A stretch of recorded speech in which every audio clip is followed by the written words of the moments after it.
Hey guys, it's Sean. I've gone ahead and typed up a whole bunch of stuff that I've been really needing to go over with everyone.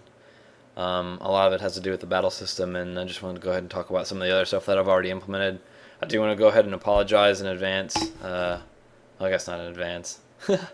About sort of being absent recently. I've had a lot of computer problems. My CPUs were idling at like 90 degrees Celsius, and it was really freaking me out. And I went ahead and bought some shit to go ahead and fix that. Anyway, first things first, the current control scheme that I have set up is more or less sort of like a hack. Um, and I do apologize in advance. I'm not the best speaker ever, so you'll probably hear me say like every fucking 4 seconds. Right now, it's set up that like it looks like I'm actually turning around and running and all that stuff. But what's actually going on is that like I'm strafing right, I'm strafing left, I'm walking backwards, and I'm moving forward now. The pawn itself isn't moving. It's just I have a like a check set up in the tick to check whichever way I'm currently moving, and it just rotates the static mesh to face that direction. So it would look like you're running in the right direction, but in actuality, the pawn itself is just not. Um, this I don't. It hasn't really caused any problems.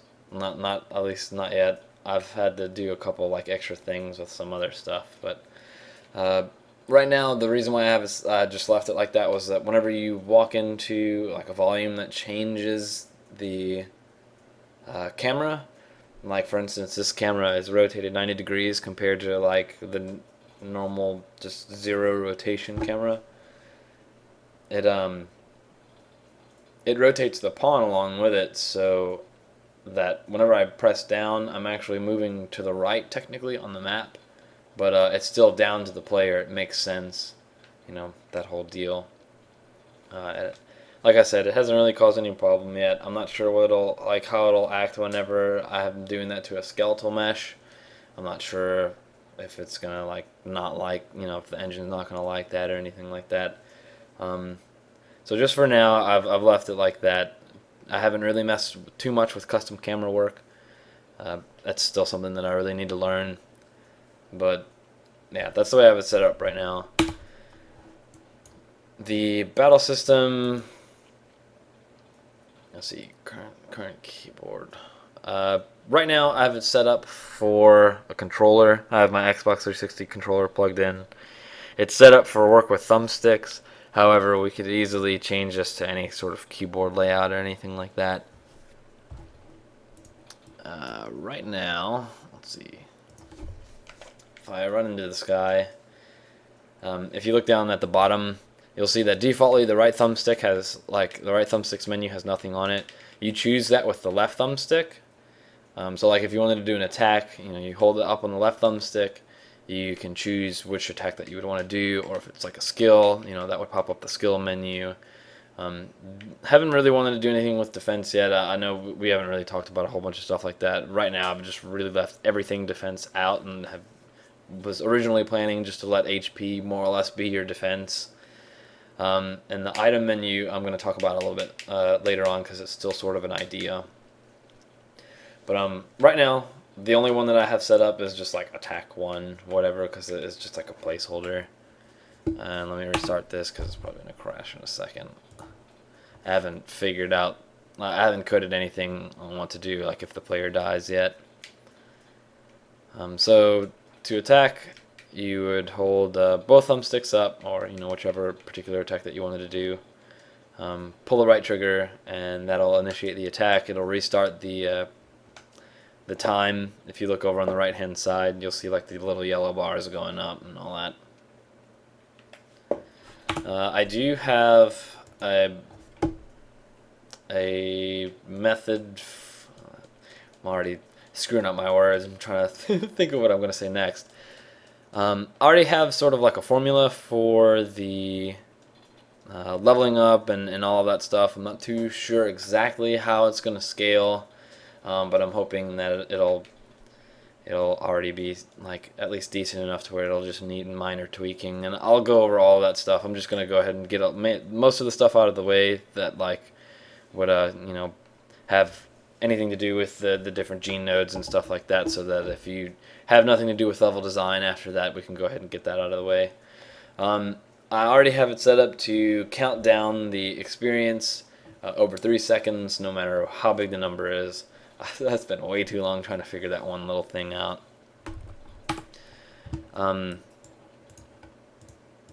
Let's see. Basically, the reason why it's set up like that is once their time variables, like their speed variables, come down enough to where it'll almost become just constant. Like you're almost not even looking at the battle anymore. You're just looking at the HUD really to find out who's going next, how much damage you've done, how much HP your characters have, how much SP your characters have. Whether or not if you need to heal someone, whether or not if you need to go ahead and use an item for something, if you should go ahead and attack. That's so hard to deal, but at like a blindingly fast pace to where, like, if you don't pay attention to something like for maybe 5 or 10 seconds, that a character could end up being in a critical condition just because you haven't been paying attention long enough, or you're not going fast enough, or whatever. Like, I mean, it should get hopefully to where you're just putting in one action after another action after another action, and it's just like maybe battles would last 30 seconds to a long battle would be 2 minutes, and that's a lot of work for you to just be constantly inputting something. I would say a boss fight would probably go on for maybe 2 minutes or something like that, but most battles would go on for maybe just 30 seconds to a minute at the most. And just to it's just it would be a different mechanic from what's already out there. It's still like the basic JRPG idea, just with a more of a Twitch element, and it's almost like you have to think of a certain system sort of way to defeat certain monsters and stuff. What attacks work best in what order, and things like that. One of the things that I did want to talk about was the way it's set up right now. You can actually overkill a monster, which is I didn't intend for that to happen. It was one of those like, oh well, shit. That's actually pretty cool, because then if you're not paying attention, you can more or less lose a lot of turns. For instance, if there's let's just say there's 2 monsters and you actually have a full party of 5, and you make all 5 characters attack this one monster that would have died with only like 2. Well, then 3 of your characters just lost turns because they're going to attack something that is already going to die, or it has already died while they're moving towards it. And it's just one of it's another one of those things where if you're really paying attention to all the stats that are displayed, then that shouldn't happen. And ultimately, in say if there's a boss fight where tentacles or whatever or some shit, or its own sort of unit that you have to attack, then that can really screw you up, because then that was a couple extra heals maybe that you didn't use, or you over attacked it and it just ends up fucking you up or something. Right now, like I said, I was going to talk about the item menu. There is one of the things that is sort of limiting with using like a controller or this current setup is that you would only have 4 item slots. However, with the ability to equip items, like say if we did have an extensive item list, however, like you would actually have to equip certain items into certain slots. Like the right thumbstick up slot, right thumbstick down slot, or whatever. It could add another level of strategy, whether or not if you need to have potions, or if you're going through the forest, there's a whole bunch of shit that poisons you. You need to have antidotes equipped for items or whatever. And if you don't change those going into a certain area or whatever, it could cause you to die. And then oh shit, well I have to go ahead and equip these particular items instead to be able to use. For whatever particular scenario. That's just one idea. One of the main problems that I've had with this with this setup was I couldn't figure out what the fuck to do for the normal attacks, like what would differentiate them from the skills. And the gene node thing is actually, it would be really, really awesome depending on exactly how we implement it. Having normal attacks that have like elemental damage or special types of damage. That way, it's not just like, oh, okay, well, your attack. This is what your attack does, and these are the gene nodes that are for your attack. Because then you have 4 different types of attack. It adds, I'm guessing, like an extra avenue to be able to use gene nodes. That way, maybe they drop a little bit more frequently. It adds a lot more customization. That's just an idea that popped up in my head a second ago. I literally just read that, and so I'm not sure if I completely have it down, but it's a really awesome idea. I'm really excited to see what we can get going with that. That's it, pretty much, just for like the basic battle system. I'm sure I've forgotten something, and I won't think of it until later.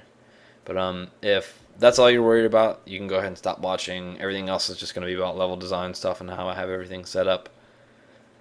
Right now, the battle system, like with the level design, everything is set up through this one volume, which is the battle area volume. The way this works is whenever you walk into the volume, it logs which volume that you're in, and then so I mean you can like have this whole room could have been one of those, and you would end up fighting over here. I don't know why I just have it that small. It's just like some random demo level that I made. But whenever you walk into it, it logs it, and then while you're inside this volume, if you hit an enemy, you will like the battle will initiate wherever this like volume, this battle area volumes, sort of like battle setup is, I guess, for lack of better words. I guess it'll make more sense if I just go ahead and pull up the properties. Whenever you are setting up the battle area volume, you have to place 11 of these battle area char volumes. I know, what a fantastically long name. Wait until you get something like to some of the other ones. It's stupidly long. Fucking retarded ass naming convention. I'm really stupid when it comes to some of this stuff.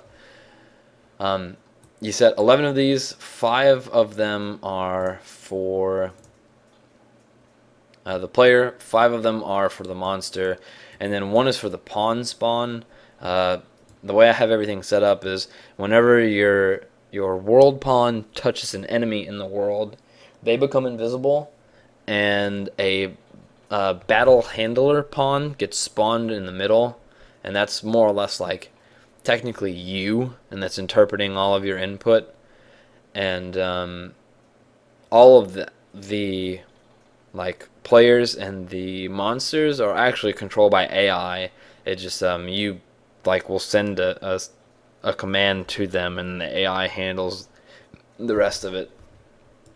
And this, it's set up like anything else that you would that you'd set up inside the UDK on the level editor. You throw down your volumes, you grab the battle area volume, lock it, grab the one in the middle. This will be your pawn spawn. You hit the green arrow, pull down the player volumes. You'll set up those 5. Click this one, 0, 1, 2, etc. Do the same thing for the monsters. It's really easy to set up. One of the cool things about this is that you can, I think, let's see, make sure I'm going over all of this. This causes you to actually, fight right. So like, here, there's these 4 pillars right here. If we start the game and running into this guy, you'll see, we're fighting right in front of that. Same thing happens in, I think it's this level. Yeah. You can see that there's, gaps in between those, and then there's just straight like 5 or 6 next to each other. Fight in front of those. if you walk into this battle area volume, you fight in front of these. So it's sort of like you're actually fighting in the in the level itself. And then we can also have it set up to where, okay, well, you walk into this volume, but all of these are set off somewhere way the fuck that way, and some static place that some static battle area that we can set up. We could do either or. I thought it was a lot cooler to be able to fight in the area that you're in. But I guess it's all situational. If we're walking down like a really thin hallway, you can't have a battle in there that's gonna have enough room for everyone. Not at least that I think would work well with the current system.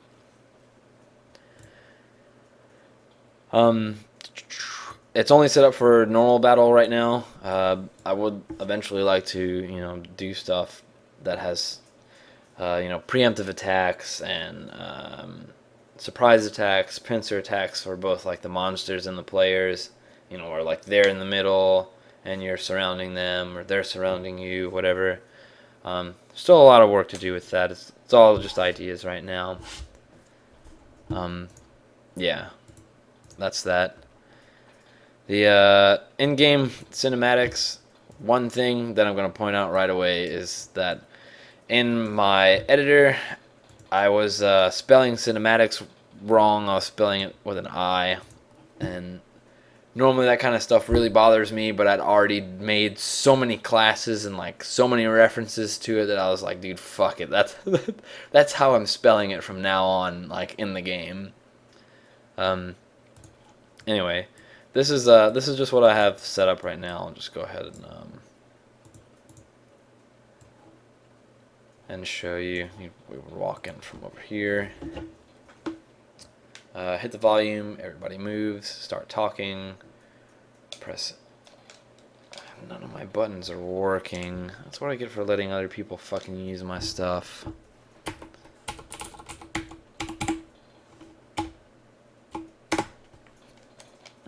Amazing. Okay, well, what's supposed to happen is they all go to the right spots. You'd keep pressing A. Dialogue keeps popping up. Camera changes. That general idea. And I might go ahead and make like just a separate small video if I go ahead and get that working here in a minute. I'll just go ahead and show you how I have it set up. Whenever very similar to the battle area volume, you have a cinematic volume that when you touch it, the players move to cinematic start volumes. And then once they hit those volumes, they all turn and look at this start rotation actor. And then they go ahead, it starts everything. I have another type of volume set up called the cinematic move volume. It just designates where it's like, okay, well, I want them to move during the cinematic to this one spot.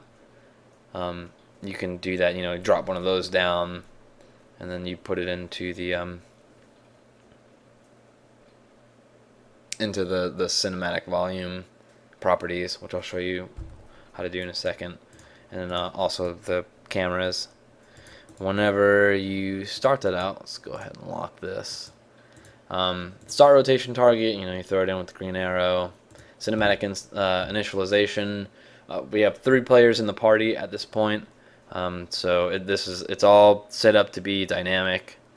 Go ahead and drop down this first one. Chart to move is just a really easy drop down. I have everything already set up with display names and stuff. So for this one, we would choose Avalon, and I actually don't have anything at all for Moon. I don't even know why I put that in there. Choose Avalon, grab where you want Avalon to go, green arrow. Same thing for Orion and for Chara.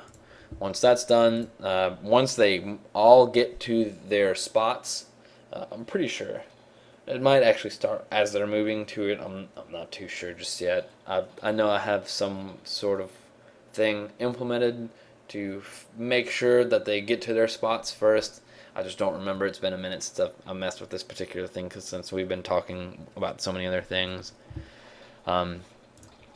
But the first person to go ahead and talk is Chara, which I have. I guess I'll go ahead and break all this stuff down. I have all the different action types. You can move, display dialogue, next camera with a fade or no fade, and then a character look towards. More just like to have everybody rotate to a new position. Whether or not if you want someone to look at them as they're moving or wait until they're done moving, that sort of deal. It's another sort of mode of control. Action character, same thing as before. Move to volume. If they're moving, you would select the move volume, green arrow. If you're changing the camera, you select what camera you're changing to, green arrow. If you're using a fade, a lot of this is self-explanatory. The require input thing is a little bit different depending on what action type you're doing. If it's dialogue, you have to press A for it to go away. If not, you'd use the no input timer, which would, you want it to display for 3 seconds. You press the number 3 in there, uncheck require input. The dialogue will display for 3 seconds, then go away. The other one is the move action type, which has it's sort of weird for the whole require input thing, but there was no reason for me to go ahead and just create another variable. With the require input for move, it's whether or not if it should go ahead and launch the next action while they're moving or wait until they get to the volume. So if it requires input, they would move from point A to point B, and then the next action would happen. If it doesn't require input, they'll just go ahead and start moving towards the volume, and then the very next action will go ahead and happen. So like for this particular one, what was supposed to happen was while they're all like running to their appropriate spots, Chara will say, there are monsters up ahead, what do we do? When you press A, Orion will say, well, they're blocking the exit, there's only one thing we can do. The camera will immediately snap to the next camera that we have set up.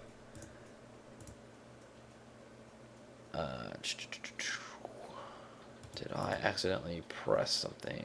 Okay, no. Action type move. She would move to this volume here from, like, she originally goes here. This is where she starts off. Then she moves to this volume with this action.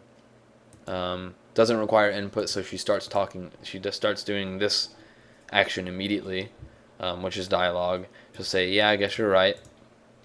And just to test everything out, I had the camera fade do it was a 0.5 second fade time, which I think it's 0.5 in and then 0.5 out of the fade, sort of like a fade 0.5 to black, 0.5 back into the world, so it's like 1 second altogether. And then Avalon would say, all right, let's do this. And then the way I have it set up is that if you don't change cameras, you just regain control, no big deal. If you swap cameras, if you do it without a fade, it'll automatically snap back to the original camera without a fade. If you have if you do use a fade, it'll go ahead and fade back, like out, and then back to the normal camera or whichever camera that you were last using. That's a lot. Again, I'm pretty sure I'm forgetting something. I'll just go ahead and go over the very last thing, because I'm sure my hard drive is hating me right now.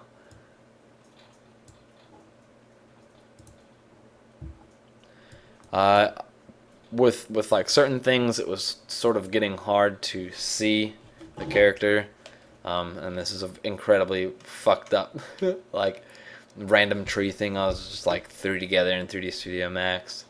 Whenever you walk behind certain static meshes, that like if you place them using the actor that I coded, they will become translucent when you walk behind them, which adds a lot of possibilities for fixed camera angles and stuff for like if you do have to walk behind a tree or something, or if you do like there's in order to get across this one particular like bridge or something, you have to walk underneath the bridge and behind it and up and like across it. You know certain parts of it will actually become whoops, sorry. Will actually become translucent as you're walking over it. So that's that. If you have any questions, just ask them.